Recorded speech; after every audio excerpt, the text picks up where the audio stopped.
میرا سوال یہ ہے کہ کیا حضور اپنے خدام الانبیاء کے دور میں سے ہمیں کچھ نصائح سے نواز سکتے ہیں یا پھر کوئی واقعہ سنا سکتے ہیں؟ ہر ایک دور کی اپنی اپنی باتیں ہوتی ہیں.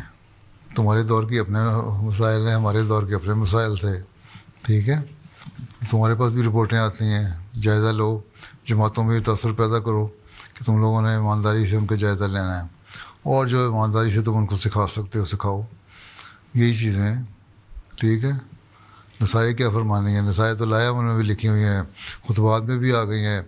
پہلے خلفاء بھی دیتے رہے ہیں نصائح. مشعل راہ کہتے ہیں جلد اول کو کر دیا مسلم نے سب سے پہلے کی ہیں باتیں.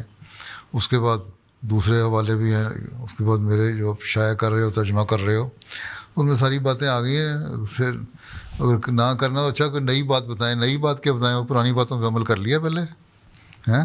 پہلے دیکھو کہ ہم نے پرانی باتوں پہ عمل کر لیا 100%، پھر کوئی نئی بات بتاؤں گا. ٹھیک ہے، ان پہ عمل کر لو. اس پہ بہت کچھ لکھا ہوا ہے. وہی کچھ ہم نے خدا مولوی نے سیکھا تھا، وہی کچھ خدا نے کیا تھا، جس کو بیان کر دیتے ہیں کیونکہ کام کیا ہوا ہے بچپن سے ہی اطفال خدام کا. تو وہی باتیں ذہن میں ہوتی ہیں، اور پھر خلفاء کی ہدایات ہوتی ہیں جن کو آگے پھر انسان عمل میں لاتا ہے.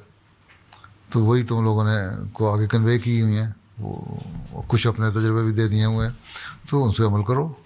نئی بات کیا بتاؤں تمہیں؟ ہیں وہی بات میں نے کہا نا، کام نہ کرنا ہو تو پھر نئی بات بتاؤ. پہلے بتاؤ کہ پرانی باتوں میں کتنا عمل ہو گیا.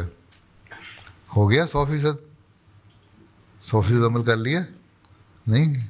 وقف نو یہاں بھی ہیں کچھ. میں نے وقف نو پہ کینیڈا میں خطبہ دیا تھا، ایک یہاں وقف نو کی تقریر کی ہے، جو اس میں بہت ساری ہدایات ہیں. وہ خدام الانبیاء کے جو مختلف تقریروں میں نے ہدایات دیتا ہوں، وہ ساری ہدایات ہیں. پچھلے اجتماعوں کی تو ہدایت ہیں نا خدام الانبیاء کو، ان میں سے پوائنٹس نکالو اور عمل کرو. جب عمل کر لو کہ 100% کو یہ تو ہم نے کر لیا کام، یہ تو ہو گیا ختم، اب تو ہو گیا اس پہ ڈاکٹریٹ کر لیا ہم نے، ہیں PhD ہو گئے اس میں. اب بتائیں نئی بات کیا کریں؟ اور اس کے نتیجے میں ہمارے اندر یہ تبدیلی ہوئی ہے، یہ ہم نے فائدہ اٹھایا ہے، یا یہ نہیں اٹھایا تو بتاؤ کہ ہم نہیں اٹھا سکے، اب کیا کریں؟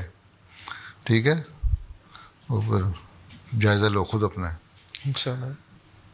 کام کرنے والی قومیں تاریخ سے سبق سیکھتی ہیں. تاریخ پڑھو اور اس سے سبق سیکھو. ٹھیک ہے، میں تاریخ بیان کر رہا ہوں صحابہ کی، یا آن سے اس کی سیرت کی. حضرت صلی اللہ علیہ وسلم کہ اللہ تعالیٰ یہ فرمایا آپ ہمارے لیے اسوہ حسنہ ہے. تو آپ کے جو عمل ہیں وہ اس لیے ہیں بہت ساری باتیں کہ ان پہ دیکھو، غور کرو اور ان پہ عمل کرو. انشاءاللہ. ٹھیک. جزاک اللہ.